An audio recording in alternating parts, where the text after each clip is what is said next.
5 coisas que você precisa saber sobre a rodada 12 da Premier League. Sim, nós tivemos ontem live aqui no canal, nós tivemos aí análise do jogo do Liverpool, nós tivemos live do jogo do Liverpool, então hoje, nessa quarta-feira de meu Deus, está saindo feriadão aí no Brasil, né? Como é que tá aí? Aproveitando a folga? Pois é, aqui é dia de trabalho também, na Itália não tem feriado não, pelo menos no dia 15 de novembro não.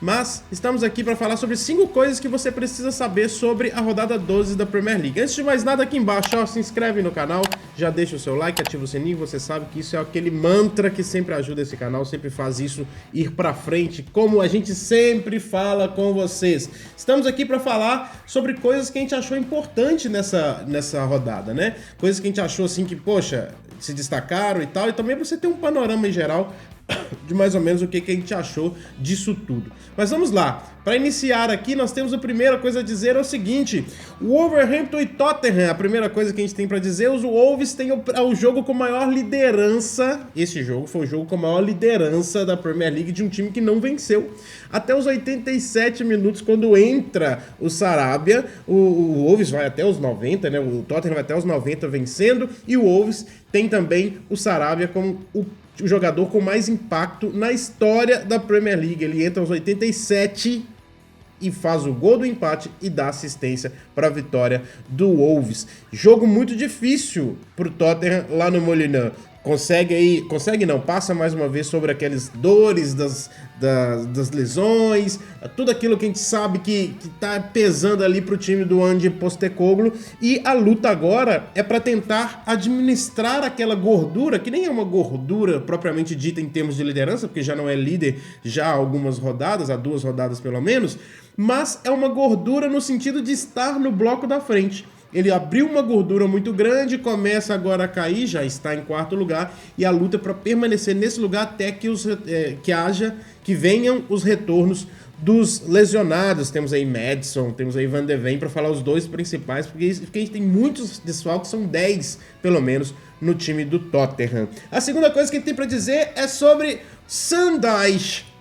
Sean Dyche mais uma vez entregando na Premier League. Que legal ver o Sean Dyche entregando na Premier League tão bem. Um cara que é meio chato pra muita gente. Quem não se lembra daquele Burnley chatíssimo do Sean Dyche, mas enfim, é um cara que entrega sempre na Premier League e mais uma vez vem deixando aí mais um time com a sua cara. O Everton já tem a cara do Sean Dyche. Não é um jogo fácil, não é um resultado elástico, mas é uma vitória segura. Aquelas vitórias que o Sean Dyche arranca em jogos-chave. Não segura no sentido de ser fácil. O jogo foi muito até maluco no sentido de ter gols por um lado, viradas, etc. E o Sean Dyche sempre no final arrancando aquela vitória-chave para o seu time na luta ali para deixar ele numa posição estável. E é onde o Everton já começa a estar agora, numa posição mais estável no campeonato, sem aquela loucura de lutar contra o rebaixamento o tempo todo, de ter aquele fantasma de medo da queda em si.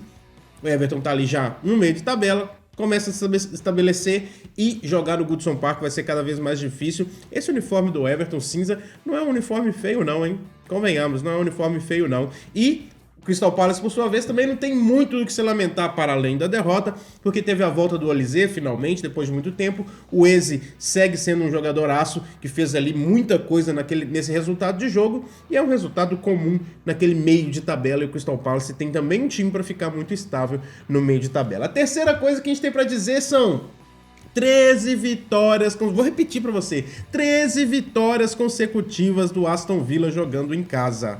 É coisa de louco, meu amigo, é coisa de louco. Eles seguem vencendo. Vai jogar no Villa Park? Conte com uma derrota, porque eles vencem todo mundo. Vencem todo mundo, são 3 vitórias, um recorde igualado há 40 anos. O Aston Villa não fazia esse tipo de sequência. 13 vitórias consecutivas, seguem num ótimo ritmo. O time do Unai Emery é um time muito estável, ganhar em casa, se garantir em casa, a gente sabe que isso é uma das grandes vantagens que se pode ter no pontos corridos, né, no campeonato de pontos corridos, você garantir os pontos em casa. Sabemos também que na Premier League não é como no Campeonato Brasileiro, que basta para brigar por coisas gigantes no campeonato, como o título, mas fica ali naquele bolo, e o Aston Villa não está nem perto de estar longe daquele... Não, que frase ruim, né? Não está perto de estar longe. Mas enfim, o Aston Villa não está nem perto de estar desgarrado do bloco da frente. Está pertinho do bloco da frente, inclusive o degrau do bloco da frente para o bloco intermediário é depois do Aston Villa. Então, Aston Villa segue aí com uma campanha muito legal, 13 vitórias seguidas, consecutivas em casa, há 40 anos não fazia isso. O Unai Emery tá de parabéns, mais uma vitória 3-1 contra o Fulham nessa rodada 12. Depois disso nós temos o Newcastle. E aqui eu vou pegar os dados aqui para você. Foi uma derrota de 2-0 pro Bournemouth, acho que todo mundo já sabe disso. Mas o mais maluco nessa derrota não é isso não, gente. O mais maluco é que o Newcastle teve nada mais, nada menos que 12 desfalques. 12 desfalques. É o time com mais desfalque na Premier League nesse momento. 12 desfalques. Mas o mais maluco disso é que se você olhar... É claro que o Newcastle começa a sentir as dores de estar nas prateleiras de cima em termos de disputa. O calendário está cheio, gente. O calendário está cheio. E não é fácil, de forma alguma, estar num calendário cheio e conseguir sobreviver às lesões e tudo mais. Vamos lá, vou citar aqui para você as lesões do Newcastle. Eles têm simplesmente as lesões dos dois centroavantes, tanto o Callum Wilson quanto o Isaac. Tem também o Barnes do ataque, o Jacob Murphy, e perdeu o Almiron no jogo, 5. No meio campo, eles têm o Bruno Guimarães suspenso, tava com o Tonali fora suspenso, esse com uma suspensão muito longa, e o Elliot Anderson, que é um menino jovem que estava ali cooperando para que o meio-campo tivesse uma rotatividade. Afinal, o próprio Joelinton voltou de lesão tem pouco tempo, né? Estava jogando, mas voltou de lesão tem pouco tempo. E na zaga tem o Botman, que também estava fora. Eu peguei só esses, não vou falar aqui do aquele cara que jogava no Liverpool e tal, como que era o nome dele, do lateral? Esqueci, tem um lateral que jogava no Liverpool, enfim. Não vou ficar falando dele, mas essas são as lesões importantes. E por que você está falando que essas lesões são importantes, Nilo? Simplesmente porque no jogo inicial, sabe aquele onde o Newcastle goleou o Aston Villa e foi pra muita gente uma coisa, nossa, que impressionante, Newcastle goleando o Aston Villa, o Newcastle dessa vez vem pra arrebentar tudo.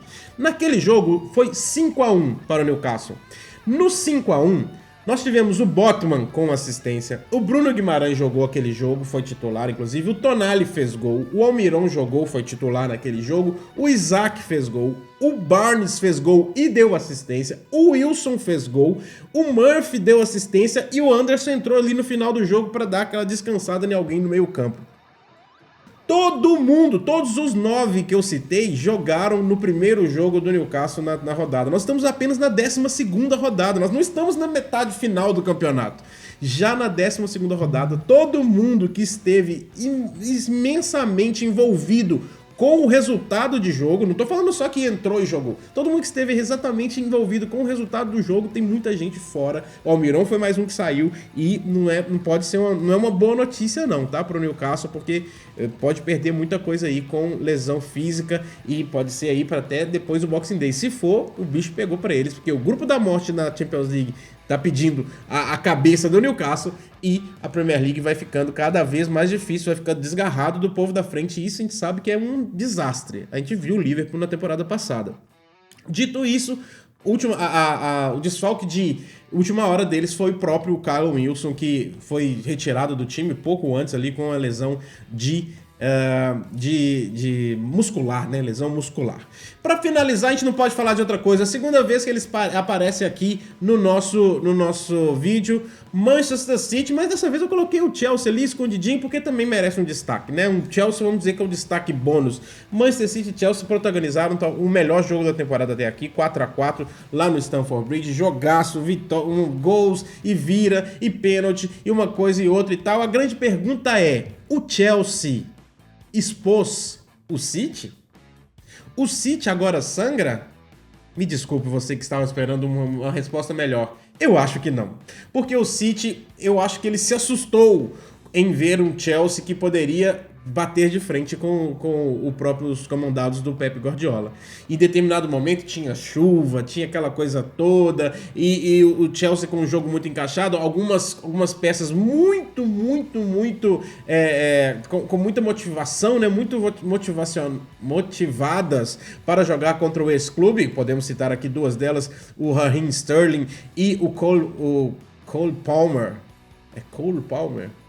O Palmer, que foi o que fez o gol do empate e fez aquela a comemoração ali que tá na thumbnail desse vídeo.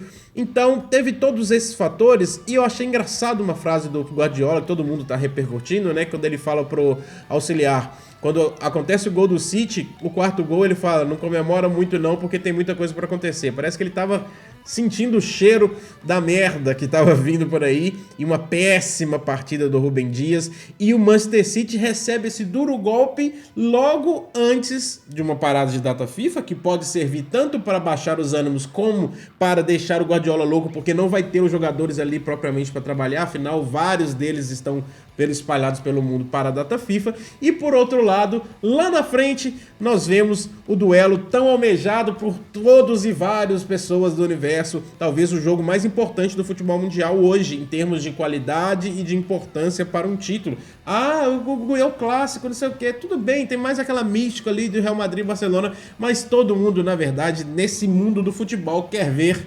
Liverpool e Manchester City. Manchester City e Liverpool, Guardiola contra Jürgen Klopp, e esse é o jogo do dia 25 de novembro, o jogo que abre a rodada 13 da Premier League, o jogo que está aí já marcado no calendário de todos, e o Manchester City está lá. Mais uma vez repito, não acho que o Chelsea expôs o Manchester City ou algo assim. Acho que para o Liverpool pode ser uma faca de dois gumes. O Manchester City pode vir ligadaço, principalmente porque o campeonato está maravilhoso. Ah, o brasileiro é o melhor campeonato do mundo. É um campeonato muito bom, mas eu acho que é bem diferente você ver Guardiola, Klopp, Arteta, City, Liverpool, Arsenal colados com um ponto, e tem o Tottenham ali que ninguém sabe o que tá fazendo, tô brincando. O Tottenham que tá ali também disputando, mas é muito disputado também, um ponto separa o primeiro e o terceiro colocado, que é Arsenal, Liverpool e City, na decrescente, né, vamos dizer assim. E eu quero saber o que você acha disso tudo, quais são os seus destaques para essa quinta rodada. Segue aqui o canal se você não fez ainda, deixa o like e ativa o sininho. Muito obrigado por você estar acompanhando esse vídeo. Ontem teve live com os inscritos, a Camiense Live Week. É sempre bom a gente bater aquele papo durante essa semana. Continua conferindo aí, que lá no nosso TikTok, lá no nosso Instagram, lá na Twitch, no Twitter, aqui no YouTube, sempre vai ter algum material novo para você ficar por dentro do que tá acontecendo com o Liverpool e também sobre algumas coisas da Premier League, tá certo? Um grande abraço para você, te espero aqui numa próxima final aqui. Você não caminha sozinho.